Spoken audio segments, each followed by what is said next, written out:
In today's video, I'm going to teach you how to build a Salesforce Web to Lead form in Salesforce. This tutorial is designed to guide you through each step, making it a breeze even if you're a beginner or need a quick refresher. We'll make sure each process is clearly explained to ensure you're confident in creating your web form. First, open up Salesforce and head to the home page, also known as the dashboard. It's the central hub where you'll find insights and shortcuts to various settings. Once you're there, locate and click on Quick Settings. This will open a drop-down menu giving you some additional options to explore. In the next step, click on Open Advanced Setup.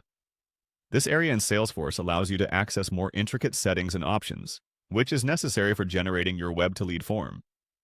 Now, with Advanced Setup open, head to the search bar at the top and type in Web to Lead.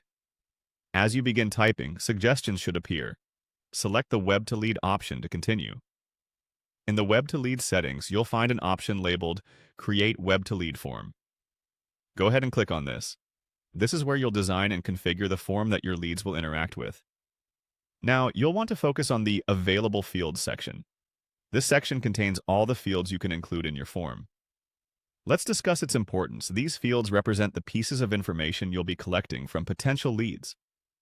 You want to ensure that the fields you select are relevant to your needs, as they will ultimately inform your subsequent interactions and strategies. Review the list and choose the fields that are pertinent to your business requirements. After selecting your desired fields, click on the Add button to incorporate them into your form. This organizes the form's layout, enhancing user experience by ensuring the form captures the necessary data. Next, direct your attention to the Return URL. The return URL dictates where users are redirected after they submit the form. It's crucial because it provides an engagement conclusion with potential leads. Make sure to input a URL that guides users to a relevant page, perhaps a thank you page or further resources that could foster continued engagement. Finally, look at the reCAPTCHA API key pair.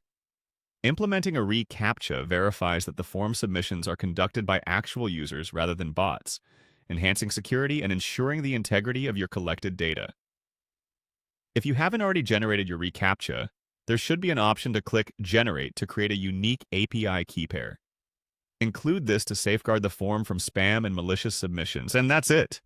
You've now successfully created a Web to Lead form in Salesforce. By following these steps, you've ensured that your business can effectively capture and manage leads through your Salesforce platform. Thank you for joining me in this tutorial, and happy lead capturing!